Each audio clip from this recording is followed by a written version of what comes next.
He's going to cover a basic overview of scouting, which we're going to go through real quick unless somebody is brand new to the program. We're going to talk about the Merit Badge Program's role and benefits, what a Merit Badge counselor's qualifications are, how do you go about becoming a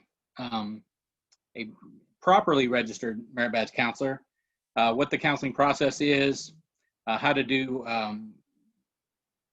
interpret and implement the Merit Badge requirements, some tips about effective counseling, and then we're going to do group instruction and camp settings and how Merit Badges affect that. So my name is Heath Richmond. For those of you who don't know me, I've been involved in scouting for 43 years. 14 plus of those, I was actually a professional with the council. At one point or another in my 14 plus years, I served every county in the Mississippi Valley Council in one shape or form. I've been Boy Scout camp director. I was Cub Scout camp director. I've been a Cub Scout leader, a Boy Scout leader. I've been a Merit Badge counselor. I still am a counselor for the citizenship badges, reading, American Heritage. Some of those are because of training. The fact that I have a bachelor's degree in history, political science, and I also am certified to teach all the shooting sports Merit Badges because I went to National Camp School to be a shooting sports director. And then other things like reading and things like that are just hobbies that I have that allow me to have the proper knowledge to be considered an effective Merit Badge counselor. Is anybody on the call, their only registered role in scouting is as a Merit Badge counselor? Ha ha ha, that's funny. No. Well, looking at the list, I didn't think so, but we need to do a better job of finding those folks who are just Merit Badge counselors, because we can broaden the range of badges we offer to our scouts if we can find those experts in the field that are willing to register for becoming Merit Badge. I believe you're all familiar with the mission of the Boy Scouts of America to prepare young people to make ethical and moral choices over their lifetimes by instilling in them the values of the Scout Oath and Law. And I will, the objectives of the scouting program is character development, citizenship training, leadership, and then mental and physical fitness. And every activity in scouting should support one of these aims. So I won't test anybody and ask you if you can recite the oath and laws, because I'm sure you all can and have been doing so for many years. So the methods of scouting ideals, patrol method, advancement, association with adults, outdoors, leadership development, uniform and personal growth. You guys learned all about those in your basic position training, I'm sure. If anybody has any questions, ask Keely and she'd be happy to go into the methods of scouting with you on a more detailed method, but that's not really what we're talking about specifically this evening. We're going to talk about how Merit Badges interact or are used to help our scouts advance. And the Boy Scouts of America advancement strategy or philosophy is that scouts learn things in 4 degrees. The first thing that happens is that a scout learns something. The second thing is that a scout is tested with that. Then the scout knowledge of what he's learned is reviewed. And then the scout is recognized for the knowledge he has acquired. As Merit Badge counselors, those counselors are directly involved in the very first 2 parts of those. They help the scout learn the requirements of the badge and then make sure they test that knowledge to make sure that they've actually learned it and acquired the knowledge that we're wanting them to receive. Because I'd hate to give a scout a swimming Merit Badge and the first time he falls in the water, he can't swim. So that's why we have to make sure we test those skills that we teach them in the badges they're earning. So Merit Badges are a part of the advancement program. And it's very integral to as the scout increases in rank, the number of Merit Badges they're required to take, both required Merit Badges and additional Merit Badges, the number of them that they need for rank advancement increases. And any scout may earn them at any time, including qualified venturers and Sea Scouts who are also registered as scouts in Scouts BSA. And there's no limitations on if a newly crossed over Weeblo wants to take personal management, that's perfectly fine. There's no set age limit on any of the merit badges, only that they're a registered member of Scouts BSA. As we said earlier, as they go up in rank, merit badges do become a part of the advancement in Star, Life, and Eagle rank, and they must have a total of 21 merit badges to earn the rank of Eagle. Some of those merit badges are required and some are elective, and 13 of the 17 specific badges are required, of the 21 actually are required for Eagle. There are more than 130 merit badges in 14 subject areas. And to be quite honest, as long as I've been in scouting until I went through this syllabus, I didn't realize they were classified into subject areas. So this is a new thing for me, so everybody can learn something new. But they are divided in agribusiness, arts and culture, or arts and crafts, business industry, communications, conservation, hobbies, natural sciences, personal development, physical science, professions, public service, sports, trades, and transportation. So what is the benefit of a merit badge program? Well, the first thing, of course, it helps build the things that we're looking, the aims of scouting to develop our young people's citizenship, character, leadership, and fitness. For those of you who have been in a program a long time, we used to have a thing called skill awards, that those lower ranks used to earn skill awards, which were kind of a precursor to a merit badge.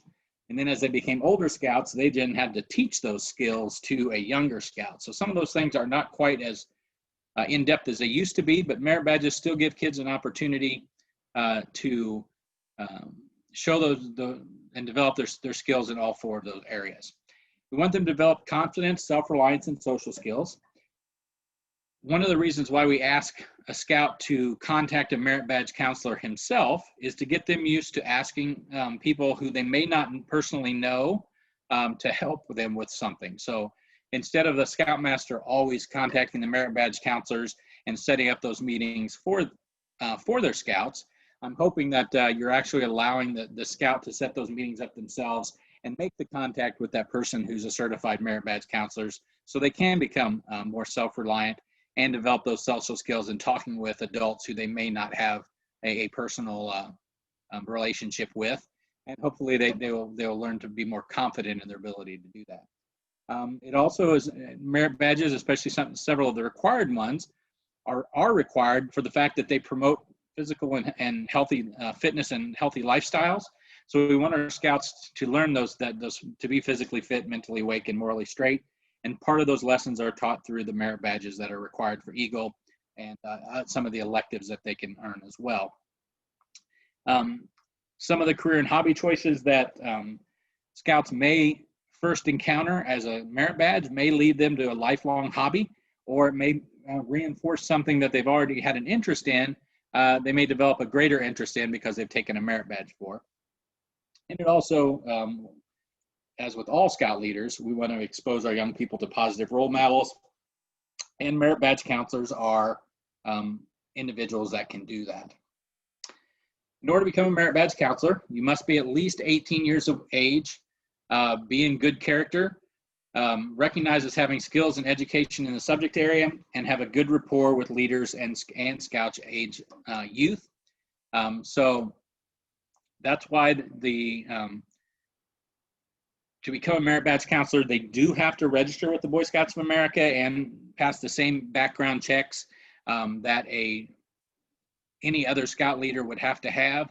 However, a merit badge counselor is an unpaid registration, so they would not have to pay a registration fee.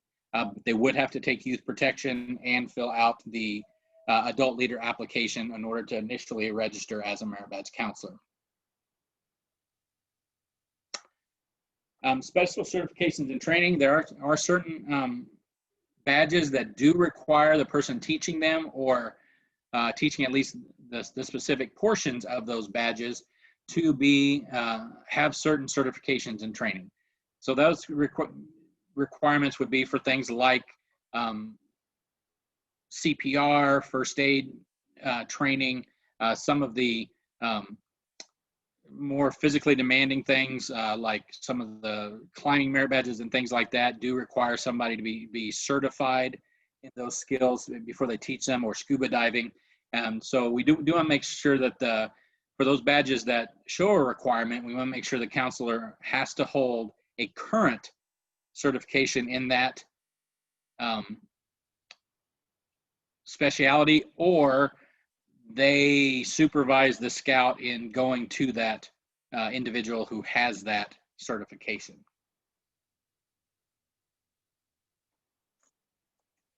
So this is something that I think our council has struggled with in the 20 plus years I've been involved as an adult scouter and professional in this counselor, is making sure that merit badge counselors are properly registered.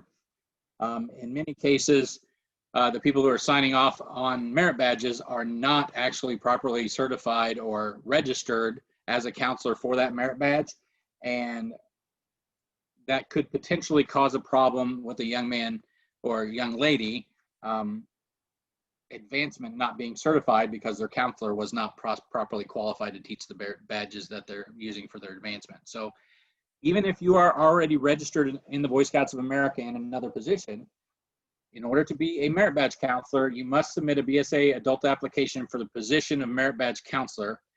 And there's no exceptions to that. We kind of gloss over that and don't follow that as well as we should, but there should be no exceptions at all to that.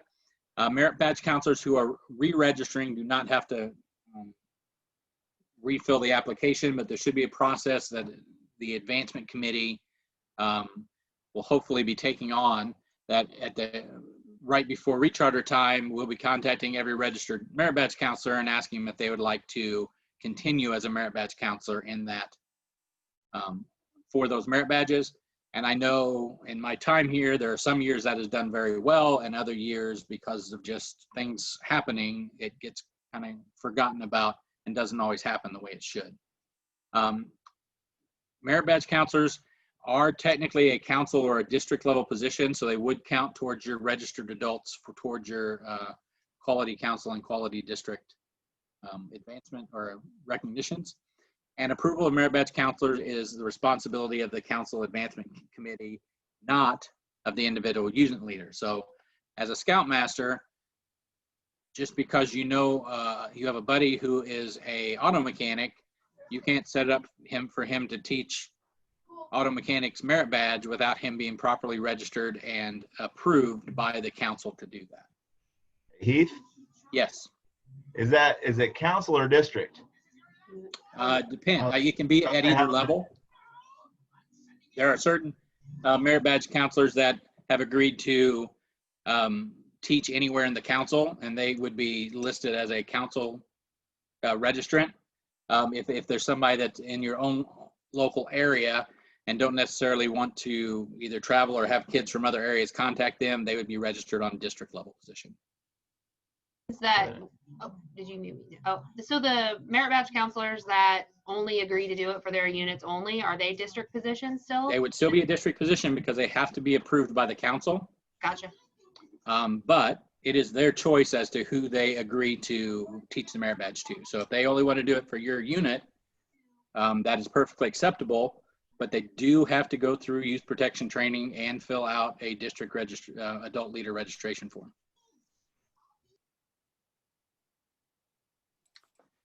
And I'm sure you're all familiar with the adult application. Probably some of you are not familiar with the merit badge counselor information. And basically what that form does, it says what badges you're willing to be a counselor for and why you are qualified to do that. So for me, citizenship in the nation, I'm qualified to teach that badge because I actually have a bachelor's degree in political science. So I have a college degree in the topics that we're covering in citizenship in the nation. It could be there. You could, for that particular badge, I think any of you who have not contacted, and I think in Illinois, it's the 8th grade social studies teacher who does the U.S. Constitution. They do U.S. Constitution test in 8th grade. All of you should contact your area middle school and ask that 8th grade teacher to become a merit badge counselor for Citizenship in the Nation, because literally if 8th grader passes his U.S. Constitution test, I think there are 2 additional requirements for Citizenship in the Nation for them to get that merit badge. They're already doing it in school. Let's get those social studies teachers registered. Anybody who's working for a school district that can't pass it or is not willing to take the BSA youth protection training and pass our background check probably shouldn't be teaching in our school system. So I don't think we'd have a problem with that, but I think it's a step that many of us don't do or don't think about getting done. But it's a pretty easy one. And then once they go through it, they would just have to renew their youth protection training at the same, is that every 2 years now, Keely? Yes. Okay. As So a they'd have to caveat, maintain their youth, pardon me? Yeah, it's youth protections every 2 years. And then kind of going back to, and you talked about how council doesn't do a great job of getting merit badge counselors registered and keeping them registered. That would be accurate, as only one person on this call is registered as a merit badge counselor currently. So My own registration is not current as a merit badge counselor. so Chris applied to be, but he hasn't been listed as one yet. I don't know why. yeah, so call, if you were on this call and you should be registered and your name is not Jerry Crouch, then you should be calling the scout office probably tomorrow and saying, hey, I turned in an application, or I'd like to renew my merit badge counselor application. So as long as you've applied within, I believe, the last 2 years, we're still able to use the same application, and you should be approved, and we should be good to go. So there was just some, things that have happened, and therefore we're going to do a better job of keeping you registered. But this is my public service announcement, where if you're on this call and you would like to be credited with this training, as well as having the position code listed by your name that says you can teach the merit badge, please call the office and we'll get that corrected. Or you can send me an email and I can try to work on it with either Teresa or Rosanna. Thanks. So like there are certain merit badges that I could renew my merit badge counseling certification just by doing what Keely just said.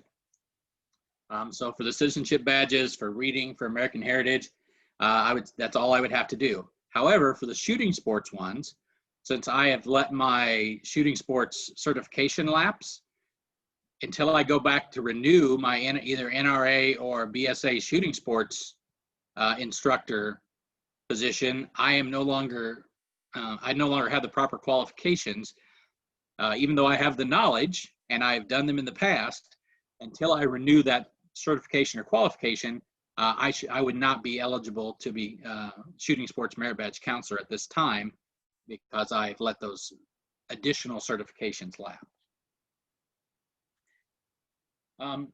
So I think you're all familiar with completing the youth protection. If you're not, Keely would have already been on probably letting you know about that.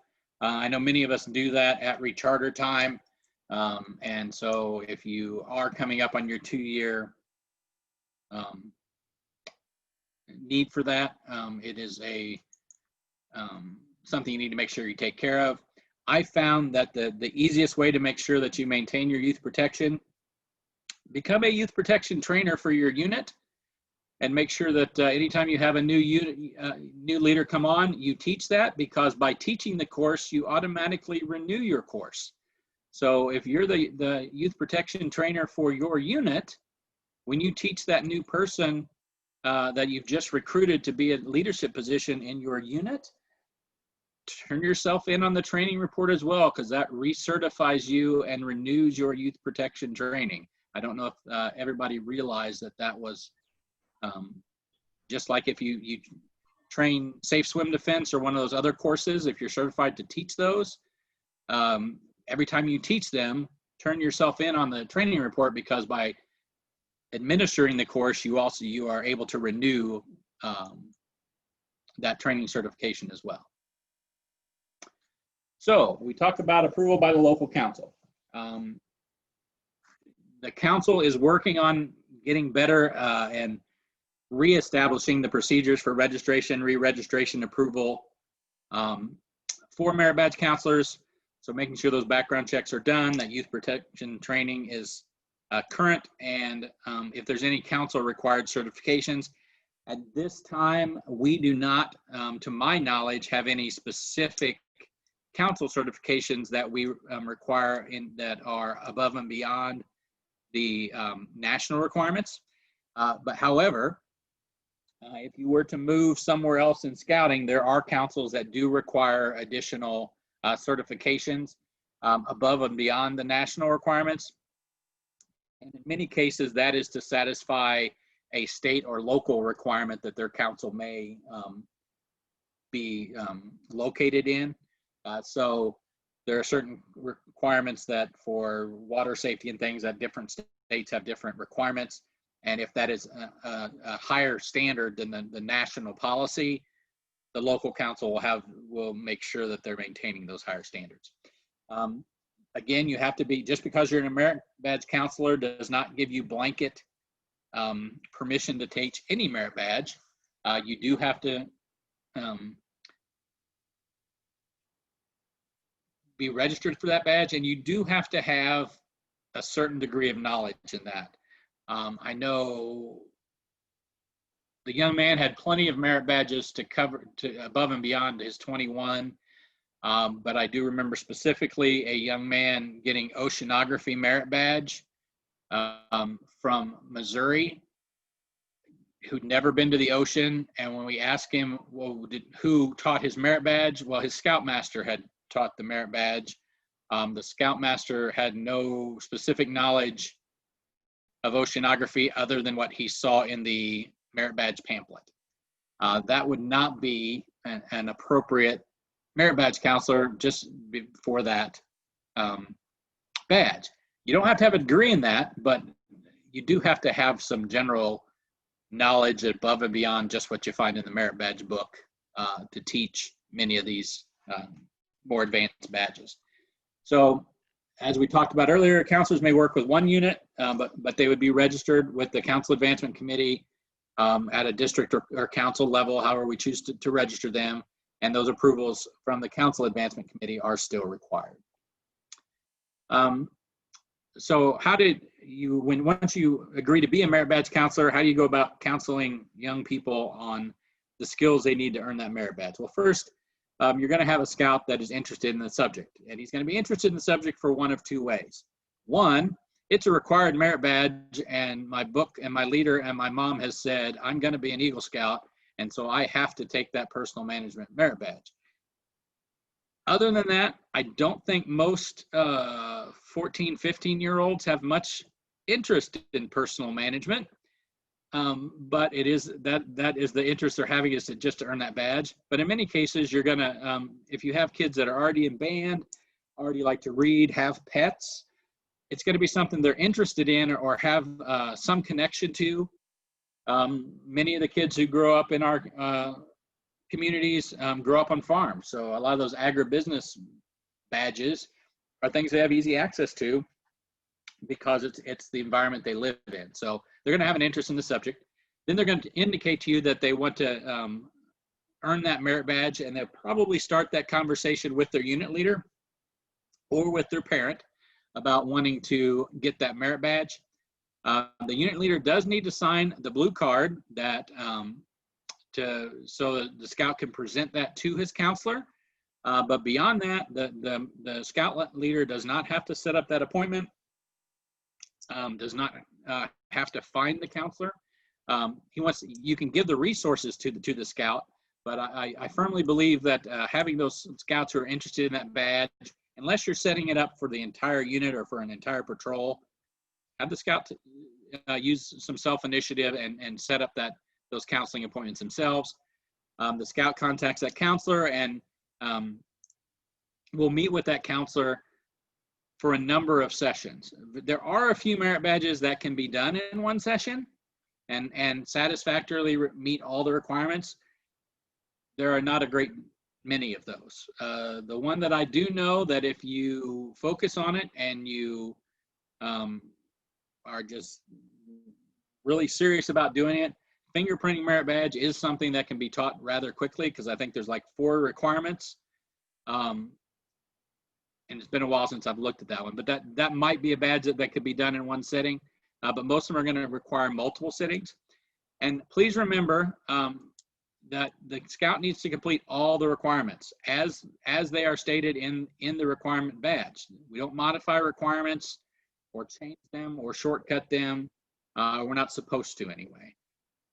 Also, remember that a merit badge counseling session is like any other scout meeting out there. 2 Deep Leadership is a requirement for a merit badge session. So if a scout is contacting a counselor to teach them a merit badge, there needs to be another adult present, whether that's the scout's parent or a leader from the unit, or just a second adult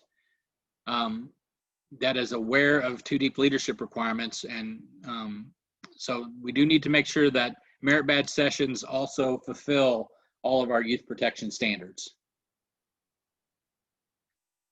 The counselor is then going to approve the completion of the badge once all the requirements are met and sign the blue card. The scout will then return the signed blue card to their unit leader for the leader's signature. And then the unit leader will give the scout the application record section so they can keep it in their own records. In case they change scout troops or things like that, they have those completed merit badge cards that if they move, they can present to their new scout unit to show which merit badges they have. And then those unit leaders can confirm that with the council advancement report. Then the unit does need to report those merit badges as advancement on an advancement report.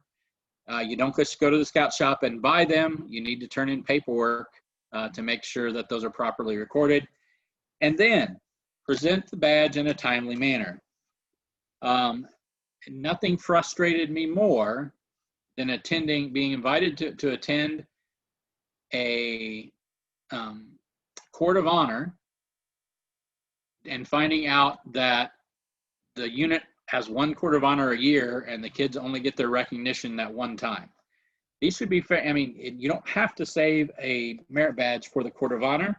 If you don't have them very frequently, present it to the scout at a scout meeting so he gets the badge presented, he gets recognition for it. And if you want to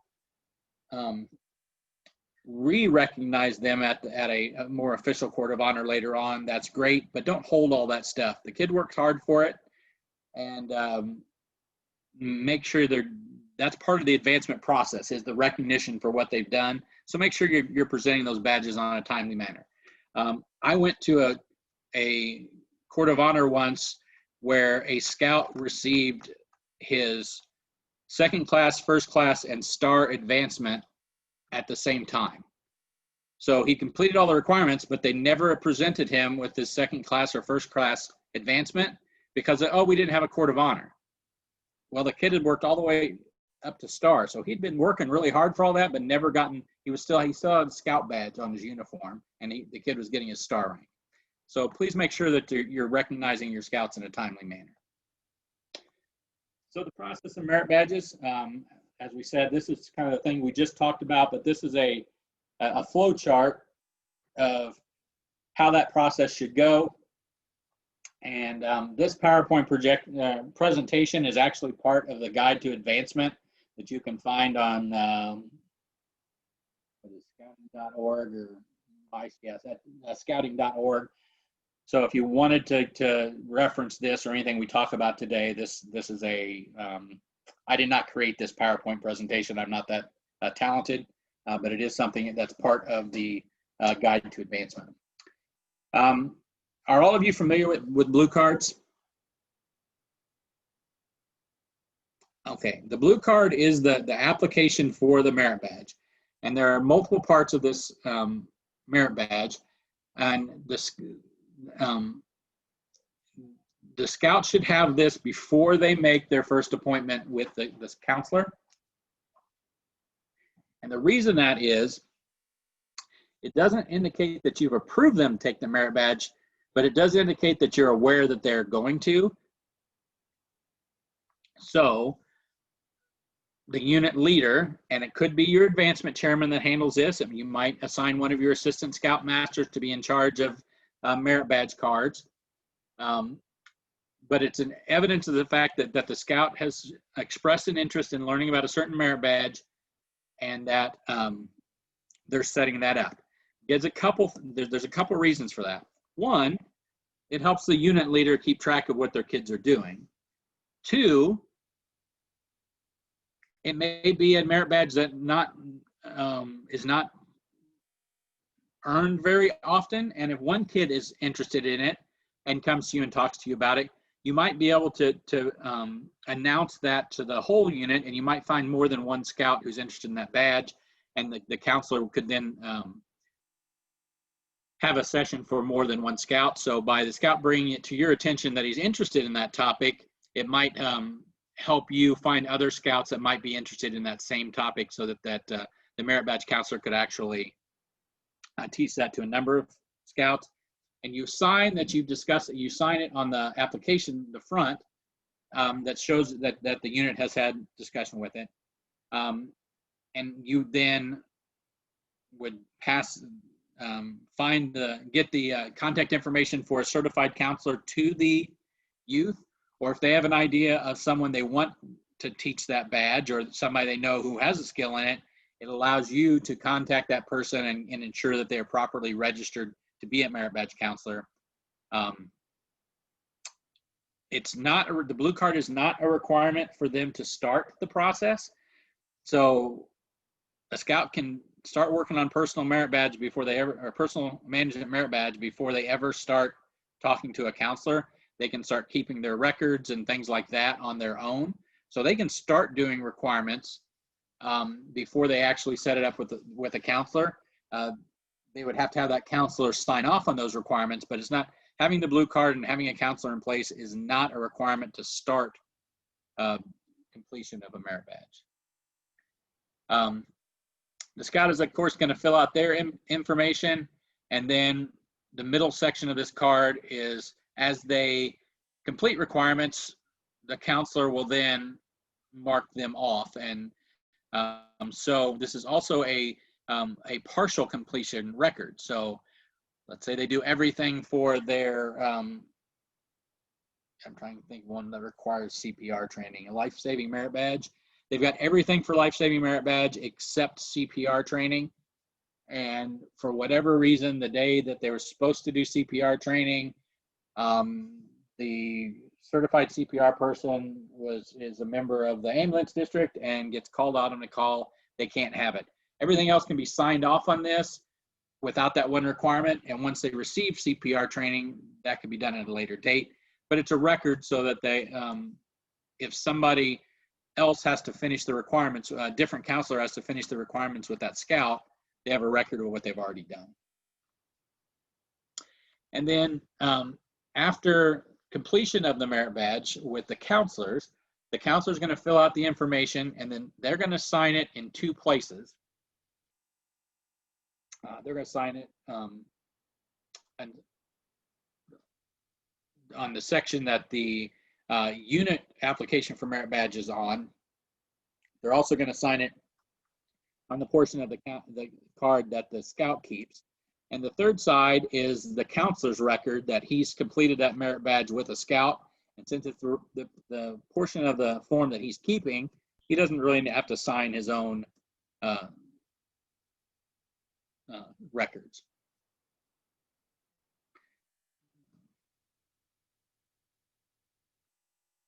So as a merit badge counselor, Heath, yes. those blue cards, if we're going to be doing these virtually here soon, Yes. how are we supposed to be signing these blue cards and get that passed back and forth? I'll have to get back to you on that because I don't know. Okay, good But answer. it's a good question, and it's something we need to address. And Keely, if you can make a note that we can look into how we're going to get virtual signatures for those merit badge cards, that would be a great help. So one thing that I know that, like, so I'm an Indian lore merit badge counselor, and one of the merit badge boxes was Indian lore. And so as they give me requirements that they've completed, I send their scoutmaster and their parent both emails that say what requirements were completed on which date. That way they can either transfer it over to a blue card, but they can also attach the email that says that, me as a certified merit badge counselor signed off on this requirement on this date. So let's say they don't complete the Indian Lore merit badge. They're able to then go to a different counselor and show that they had completed it with my stuff within the last 3 years or whatever, time frame they've worked on it. So that's one way that I know that I'm doing it virtually, as opposed to trying to scan a blue card back and forth and then having a paper card. Is that they can attach those signed off requirements in email form. So that's one way. But I think that having a good universal way is a great idea. So I wrote that down so we can kind of come up with something that we want all virtual merit badge counselors to follow. I agree. And I think that's something that the Council Advancement Committee will need to sit down and determine, make a standardized recommendation on how we're going to do that, just to ensure that we have proper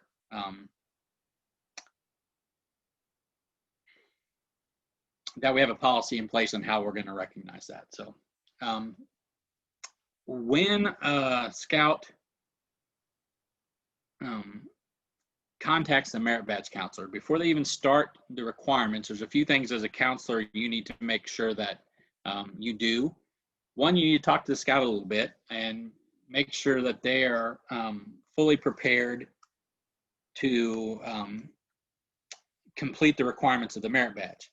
You're going to ask them some questions to gauge what their current knowledge of the topic is, and ask them why are you interested in this. And part of the thing when you determine their preparedness, if you have a kid who wants to take sailboating merit badge, but is not a blue swimmer, well, they're obviously not prepared to take small boat sailing merit badge until they can at least pass that blue swimmer requirement, because you're not going to take them out in the middle of the Mississippi River or in the middle of the lake at Socanock, even with a life jacket on a sailboat, unless they can swim.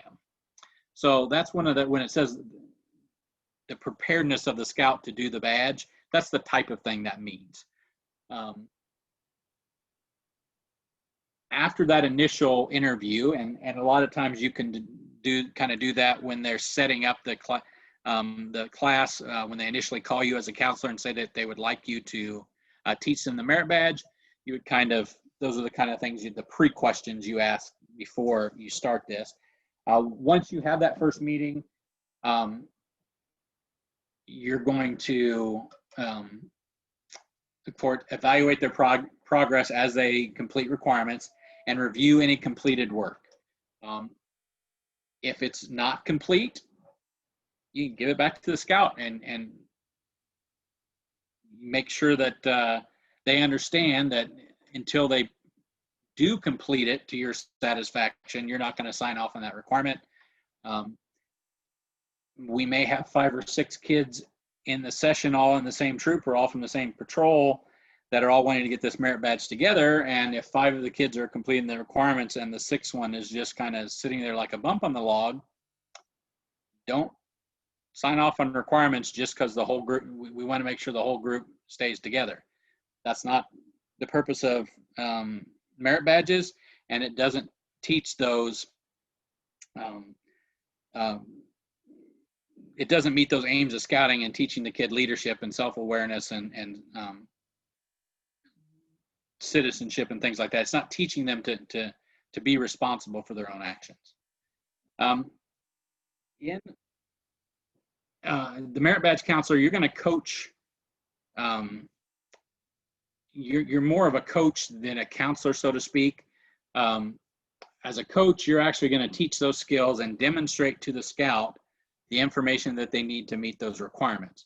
You're going to provide them opportunities to practice. So if it's cooking merit badge and they're supposed to, or it's fishing merit badge. I think fishing merit badge requires them to actually catch, clean, and cook a fish, right?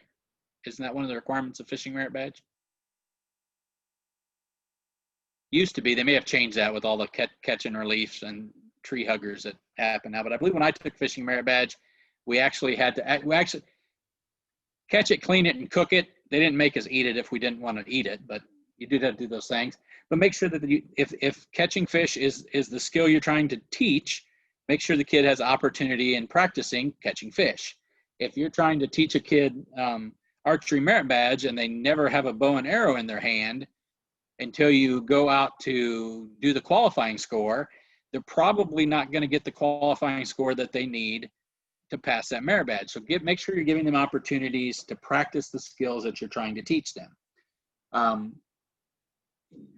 Rifle and shotgun merit badge, showing them how to clean a shotgun or a 22, while it shows them the skill, actually having them clean the shotgun or clean the 22 properly is going to help them retain that skill and actually learn it. So you want to be providing encouragement and praise when appropriate, just like in any other teaching environment, and encourage them to set goals.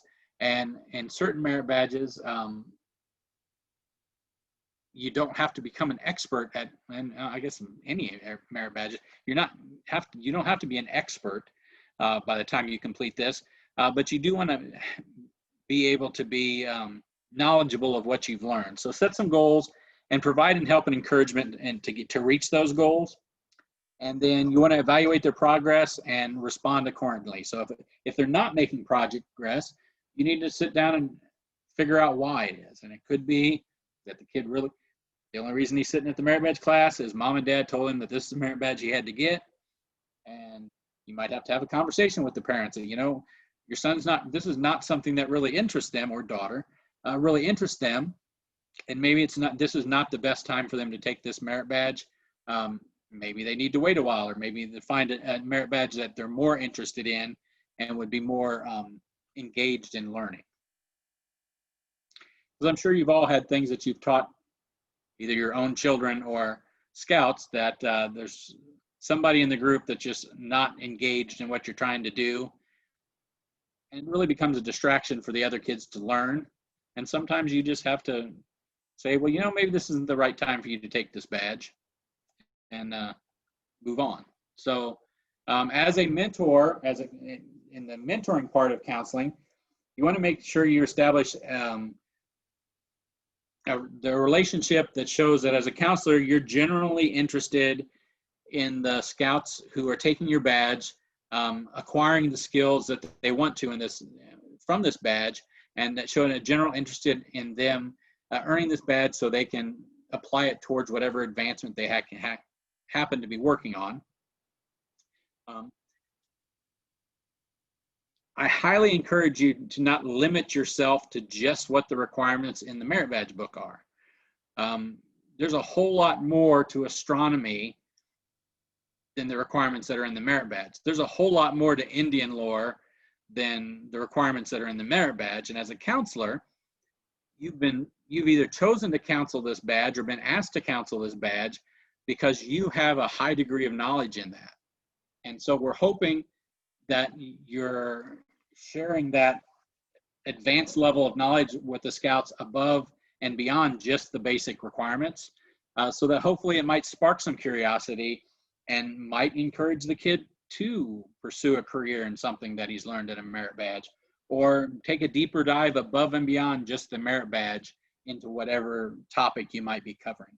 And of course, you want to maybe set some long-term goals with them that are beyond just completing the merit badge. They complete astronomy merit badge, but you set a time that you all get together because 6 months from now, there's going to be Halley's Comet or some kind of thing that happens, that even though the requirements of the badge are done, you can still work with those scouts to continue that interest in the topic. Does that make sense?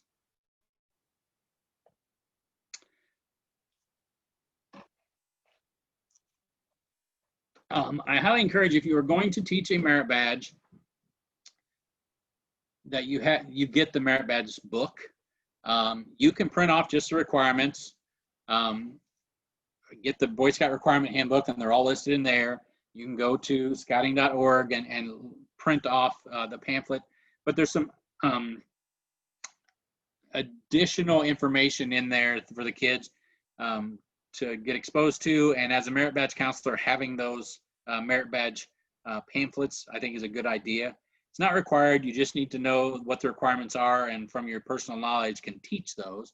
But having the book, that's often going to be the reference point that the scout is going to be going off of, and being able to, if a scout asks you something that's in the merit badge pamphlet that they have, it's nice for you to have that to be able to reference. They're not that expensive. You can, like it says, you can download them. But I would encourage you to at least have one that you can take a look at. I know many scout troops maintain a pamphlet library, or they used to. And sometimes you can check with your unit to see if they have the pamphlet and maybe look at it that way. Many times, and this happens more often than it should have. The requirements are set as the requirements are written. Excuse me. And it needs, the requirement needs to be fulfilled as written.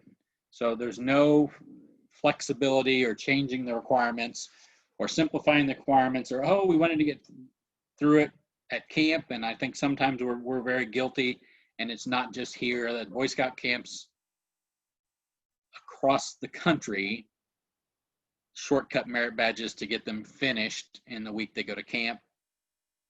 And that's not the way it's supposed to be done. Does it happen? Everywhere in the country.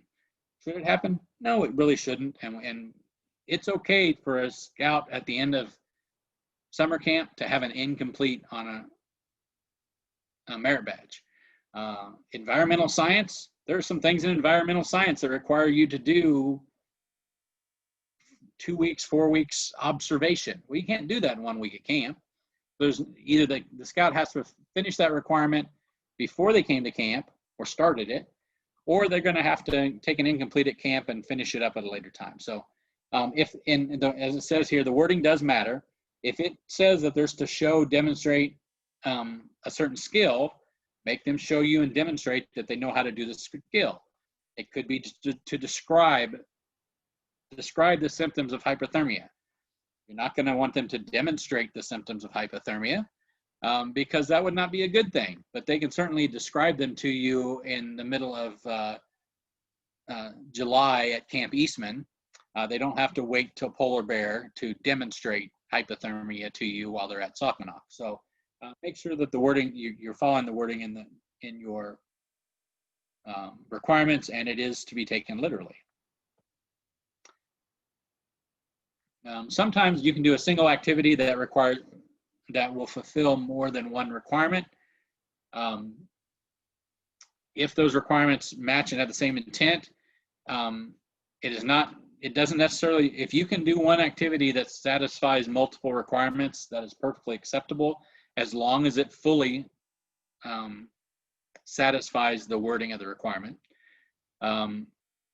Make sure they're not trying to do too much, and that they remember that the safety of our scouts always comes first. And just because they can do something doesn't mean you should do something. So keep that in mind too. And just always remember safety first. And something that I think many of us in our country nowadays lack, common sense should be how we do all of these things. So make sure that if common sense says you probably shouldn't cram them together, don't cram them together. There's no reason to rush through requirements or rush through the application process. And just because a young person has waited till they have 6 weeks before they turn 18 and they're trying to finish all these requirements up and get everything done is not a legitimate reason for us to shortcut requirements and make and adapt things just for that scout, because that lessens the importance or the impact of that accomplishment for every other person that's done it. So please don't, while I would love every one of our scouts to finish and become Eagle Scouts, the reality of the situation is they're not always going to do it. They're not always going to maintain that level of interest to get it done in the time. And I am not, and I am not the best example of that. I turned my Eagle Scout paperwork in the day before I turned 18. I actually turned it into Teresa. Well, I won't tell you how many years ago, but Teresa accepted my Eagle Scout package when I got my Eagle. I'd had it done for a while, but I didn't turn. I waited till the last minute to turn it in.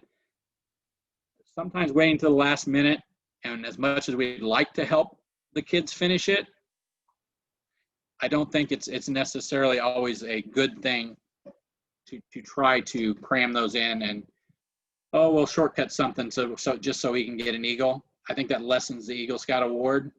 And if they truly wanted it, they would have been working on it in the required time frame.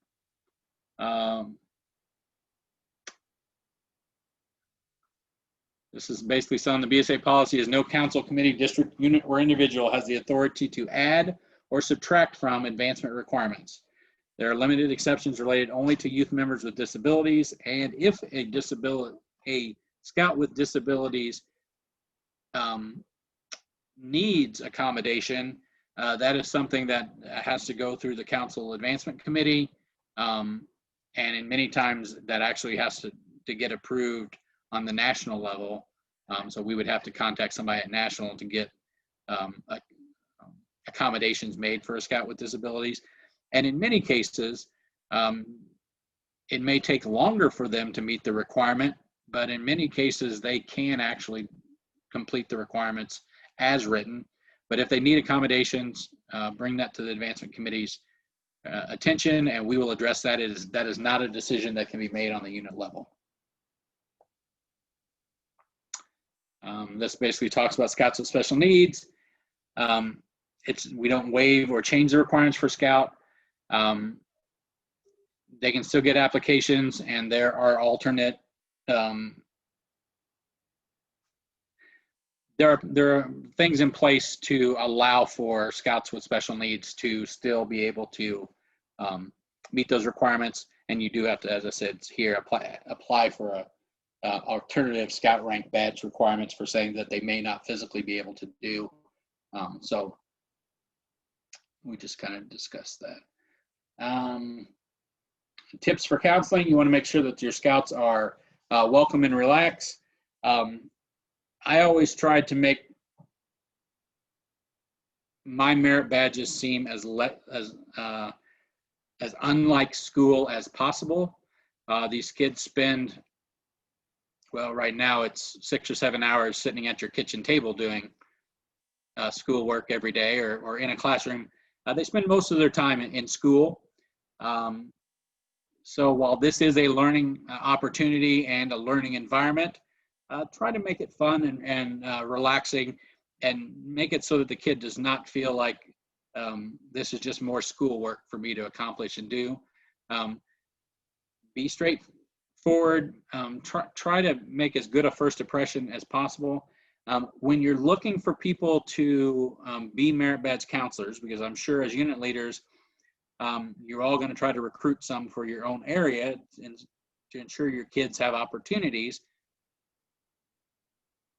While the 75-year-old bank president certainly has the knowledge to teach personal finance or some of the aspects of personal management merit badge, he might not be the best person to ask to teach that to a group of 14-year-olds. So try to make sure, and then again, he might be the perfect person to teach it. It all depends on the individual. So they want to make sure you give good first impressions. Make sure that the merit badge counselors, whether it's yourself or a counselor you recruit, understand that they are dealing with young people, and they may be very knowledgeable in their field, but have prior experience working with young people. So as scout leaders, you are used to that, and maybe you can help them out in showing them how to make sure that you're asking questions that the scout understands and is able to answer. If it's something that in the skill they're learning can be related to something that is more normal for them, try to relate those things to the kid, to the subject, and continuously ask them to give you feedback and demonstrate what they're learning. Because while if you ask a kid, do you understand that? And they tell you yes, and if you accept that and move on, you're not sure until you actually have them show you and demonstrate that they've learned what you're trying to teach. Because I can show you how to tie a square knot, and if I say, you understand that? And they tell me yes, and I just accept that and move on, doesn't necessarily mean that they know how to tie a square knot. So once you've taught them, showed them how to tie a square knot, have them tie the square knot so you can actually physically see that they've mastered that skill. And it's not necessarily, and they might remember it, I show them, they can do it. The next counseling session you have, you might recap some of those things that you've done in the past. So, last week we learned how to tie a square knot. How many of you can still do that? Those that can have actually learned the skill. And for those who can't, you may need to spend a little more time on there so you make sure that they do learn what you're actually teaching them. And as it says there, this is scouting, and scouting is supposed to be fun. The EDGE method is something that they actually teach kids in NYLT. Is that we explain something, we demonstrate them, we guide them through it so they can show us they know how to do it, and then we enable them to continue to do what they've learned. While a merit badge can be taught one-on-one, as far as a counselor to scout with a parent or other adult leader in the room, sometimes group instruction is better. In something, group instruction is better because if you have somebody who's specialized in a field that agrees to become a merit badge counselor, he might feel that his skills are being more utilized, or might feel better about it if you have a group of 3 or 4 or 5 or 6 scouts learning that skill, then, oh, this is the only kid that wanted to have an interest in this. So having a group setting oftentimes encourages a counselor that there are kids that are interested in what they know and want to learn it. Keeping it fun with slideshows, skits, and demonstrations are other ways that it's not just reading out of a book can help a lot. Now, in today's world, where some of our merit badge counselors sessions will be virtual and be via Zoom, we're having to learn new ways to keep things excited and engage people and keep their attention. And the challenge with anything you teach, whether it's in scouting or even with people at your work, adults at your work, is you want to make sure that each of the scouts is doing everything. So if you have that one kid that sits in the back of the room and doesn't actively participate and show you that they've actually understand and each of them complete the requirements, you can't just pass the whole group over. We kind of discussed that earlier. You do have to, when you're doing group instruction, you do have to make sure that every kid is engaged and every kid is actively learning what they're supposed to.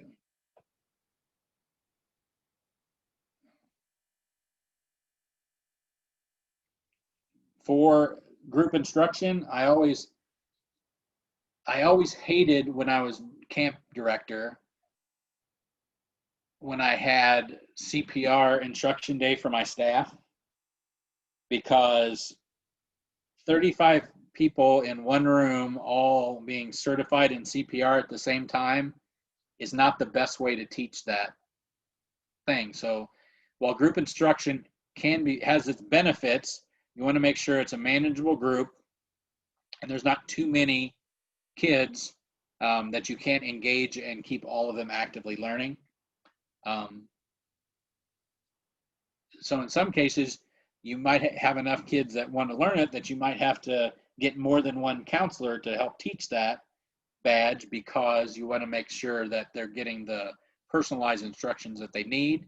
And if that's the case, you want to make sure that they're all registered counselors for that particular badge.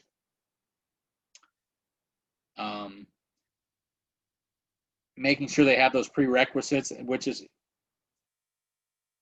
the badges that require those prerequisites. It's pretty obvious what those need to be.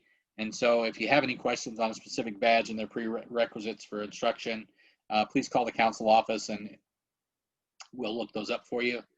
And if you have any issues, if the council has somebody on their list as a registered merit badge counselor, and every time you try to contact them, they tell you that they can't, or there's always a reason that they're not teaching it, or you don't think that they're actually meeting the requirements or that the kids should, or they're signing off, please report that to us and let us know, because we want to make sure these kids are not getting shortchanged and they're actually getting and earning the information that they're wanting to have. So please make sure if there is any problems with the counselors, you let us know. Counselors or merit badges in camp settings. No exceptions where merit badge counselors requirements. Staff members under 18 may assist, but they must work with qualified instructors. So at Boy Scout camp, we might have a 16 or 17-year-old staff member working on requirements with the scouts, but the area director, who is going to be 18 to 21 or older in that area, should be the one who is verifying those requirements have been completed and actually the one that signs off on the requirements. So the 16 and 17-year-old staff members can help with instruction, but the area director is the one that should be ensuring that the scouts can demonstrate those skills and actually signing off on the completion of the merit badge. Instruction should be done at camp just as it's done anywhere else. They should be using the same requirements there as if the scout was taking that badge anywhere else other than at summer camp. Again, that's not something we're always the best at, but it is something we're going to try to improve on. Merit badge events are great things, and it's a neat way for kids to get exposure to a lot of different merit badges that they may not otherwise have access to. If we are doing some of these things, if you're doing them at a community college or something like that, we need to make sure that those experts that we're asking to teach those merit badges have registered as merit badge counselors and have completed youth protection training, that they're familiar with the requirements, and that they are made aware that the requirements have to be taught as written, and they can't make any shortcuts or sign off on them. Many times at merit badge fairs or merit badge events, kids get a condensed version of the merit badge and it gets signed off on, which is not something that should be happening. And as a scout leader, you should not be comfortable with that happening, because it is perfectly fine for a kid to attend one of these events and come away with an incomplete merit badge, but because they've gotten exposure to something they may not otherwise have been able to do. And hopefully the people who are instructing at these, when the scouts go back and finish those requirements, on their own within their home troop, are willing to review those requirements and sign off on the badge that they started with the scouts. So if we're going to have a merit badge thing or event, or you're taking your scouts to a merit badge event, look at the requirements for those badges that are going to be taught there. And if there are things that the scout is supposed to do before they attend, or some prerequisites for the badge that they need to have before they go, make sure that the scout is aware of those and they're trying to complete those or getting those completed before the event ever happens. And again, the scouts must fulfill all the requirements. We don't want merit badge events. This is just more council stuff. They shouldn't be fundraisers. So, I mean, yes, we have to cover the costs and expenses associated with those kind of events, but we want to try to keep those costs minimal.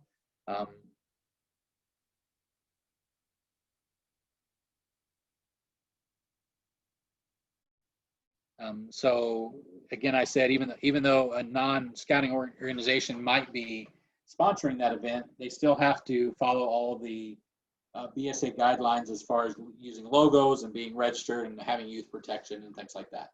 And so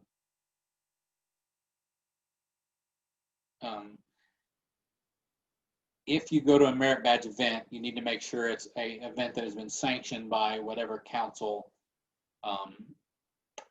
that event is happening in. So I know there's some of our scouts that have gone up to the Des Moines area to a merit badge event. Some have gone over to Peoria, some down to St. Louis. Make sure if you're attending that, it's something that's actually sanctioned by the local Scout Council. And if you don't know if it is or not, call the Scout office and they can contact that other council to ensure that it is for you.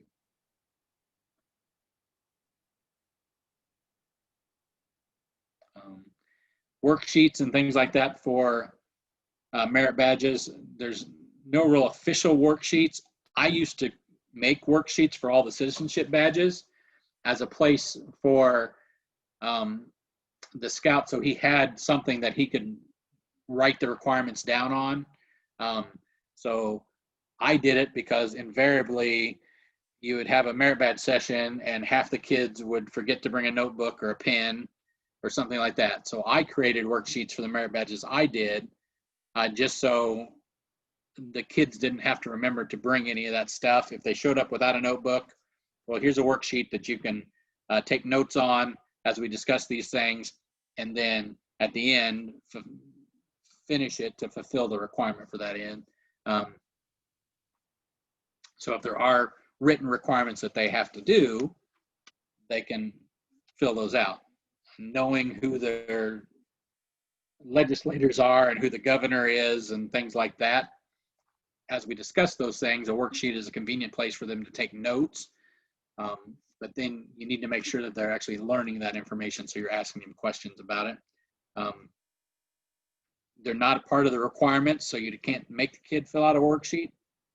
But if it does say, turn in a written report on what you've observed about by studying the animals in your backyard for 3 weeks, it needs to be in a written form. And sometimes it's easier for the kid to do that on a worksheet than to come up with it on their own. Talked several times about having an incomplete or a partial completion on a merit badge. That middle section on the back of the merit badge card has where you can list the requirements and what has been completed and what hasn't. You don't, as you're filling that out, it's a way for you to keep track of what the kids have done. If you have 3 or 4 sessions on a merit badge and you have a kid that's missed, it's also an easy way for you to remember which kids have finished which requirements, because you fill that out as you go. Don't sign the card as complete until all those requirements are signed, are checked off on the back and are properly listed on the back of those cards, because that is the permanent record that the scout has of their badge. As long as the scout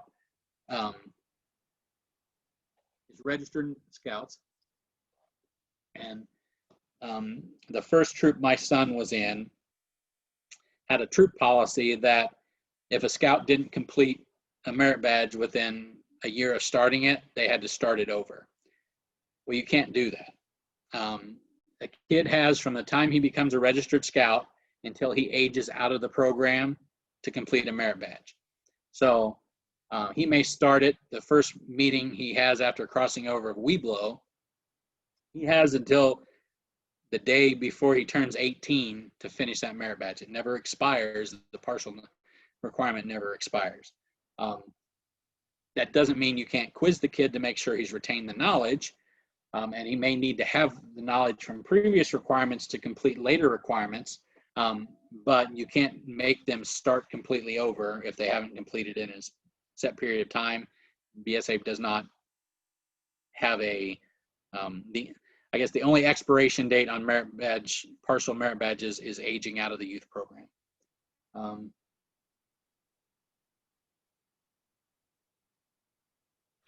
If they go to a different merit badge counselor, it is perfectly okay for you to, as a counselor, to test their knowledge on those requirements. And as it says, you can decide, well, I'm not comfortable with finishing that badge with you as a counselor, and they would have to find a new counselor to do that if you're uncomfortable with finishing those. But they don't expire.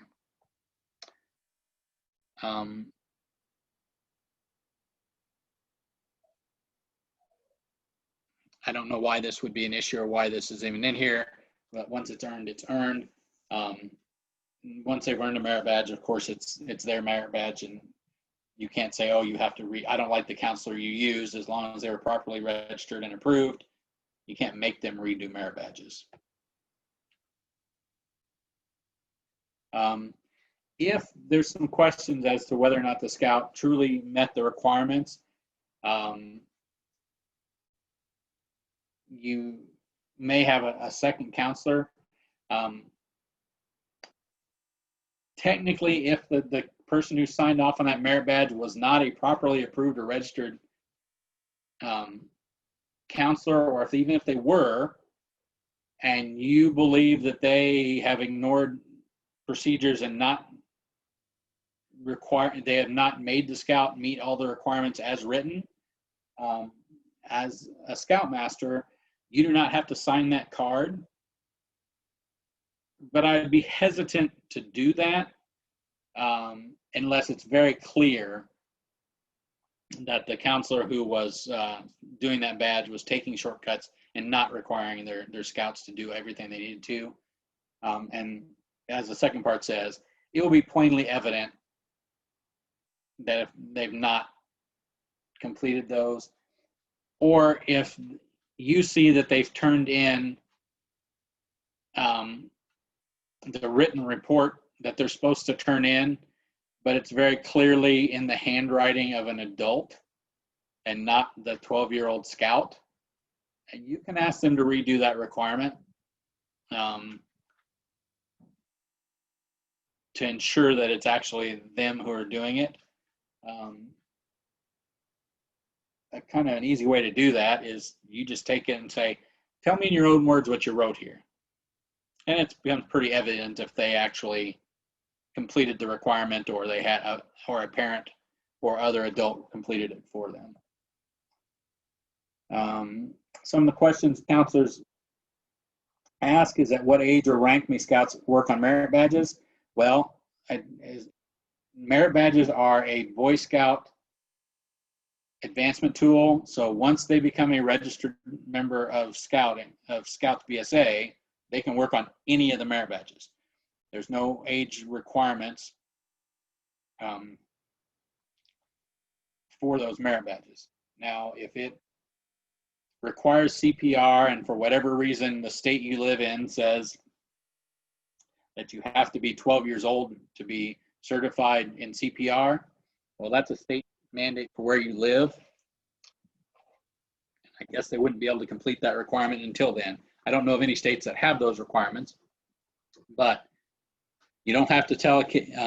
You should not be telling, if a scout is joined the troop and he's earned his scout badge and he wants to start working on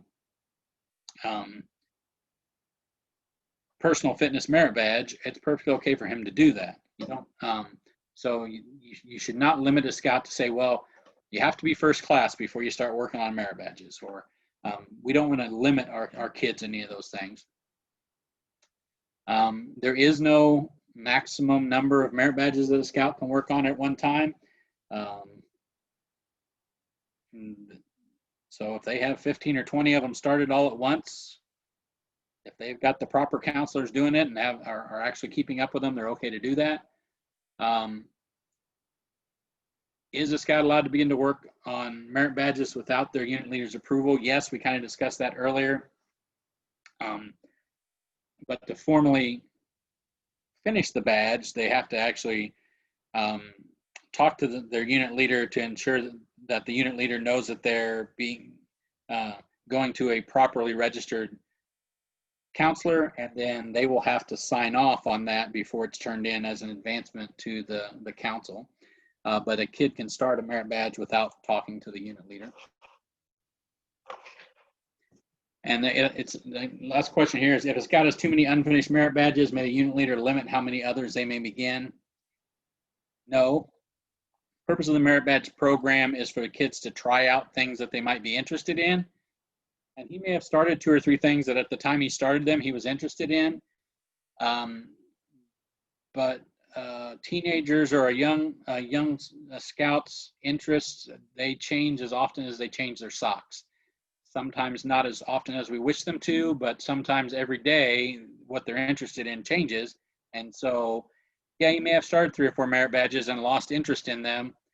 We shouldn't tell them, well, you have to finish those before you can start any others, because that just dampens their enthusiasm and for the program, and it might get kids to decide, well, you know, they're putting too many restrictions on me. I don't want to do this anymore. So let's try not to limit them. Encourage them to finish the unfinished ones, but don't put any mandate to say, well, until you finish this, you can't start this. Is it appropriate to tell a scout they must earn all or most of the Eagle required merit badges before any others? No. You cannot tell a scout what order he has to earn the merit badges in. I personally would encourage them to start with citizenship in the community before they do nation and world, only because those 3 badges build on each other and are set up in such a way that they do that. But they don't have to. You can start with citizenship in the world or any other merit badge. Is the Scoutmaster permitted to serve as a troop merit badge counselor for some merit badges like camping or hiking? Absolutely yes, as long as you're properly registered as a merit badge counselor for those badges. In fact, I would encourage you to do that, because as a Scoutmaster, you're probably going to be the one working with the Patrol Leader Council to set up what you're going to be doing on camps and hikes, and can help encourage them to build those requirements into the program that your Patrol Leader Council is building for your troop. Or if it's your troop committee, adult committee, that is doing the most of that planning. As a merit badge counselor familiar with those requirements, you can build some of those requirements into your regular activities. And in some cases, your scouts might not even be aware that they're fulfilling requirements for a merit badge until they have half or more of it completed, because it's something you've built into the program you run at your troop. What's the maximum number of badges that you can earn from one counselor? As long as that counselor is registered and knowledgeable about that topic, there is no number. However, I highly discourage, even if they have the knowledge, a parent being the counselor on 50% or more of the merit badges that their child has, especially if the only person that they counseled for that badge was their own child. They may have the prerequisite knowledge and be perfectly fine to counsel that badge, but it's part of the merit badge process is to get the scout used to dealing with people they're not already familiar with, and learning how to interact with new people, and approaching other people to ask them to take part in their scouting experience. So try to discourage parents from registering to be a merit badge counselor for every badge that their kid takes. I'm not saying that parents can't be merit badge counselors for their own kids' badges, but as the scout leader, try to limit that in such a way that if they are teaching badges, that they're offering that to every scout who wants to take it or could take it in your unit, not just to their own child. And that you make sure that they're actually completing all the necessary requirements. How many badges may one counselor be approved of to counsel? There is no limit as long as they have the requisite knowledge to teach those badges. We've already talked about, can you counsel your own child? You can counsel in any district or council. If you are registered in our council and someone from another council would like you to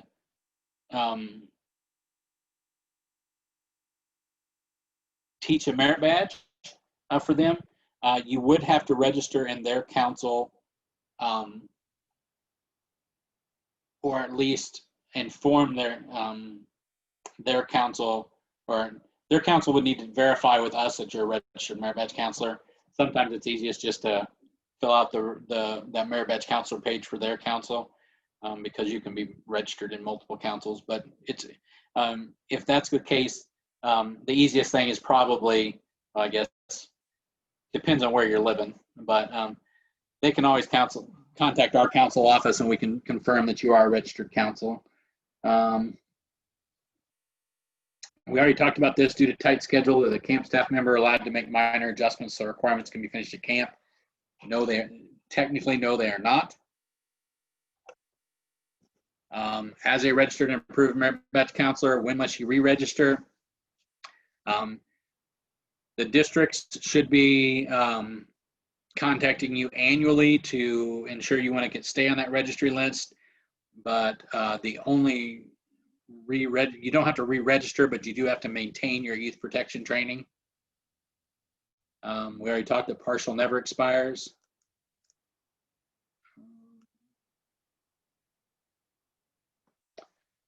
At what age or rank a scout may work on merit badges? There's no limit. We already talked about that.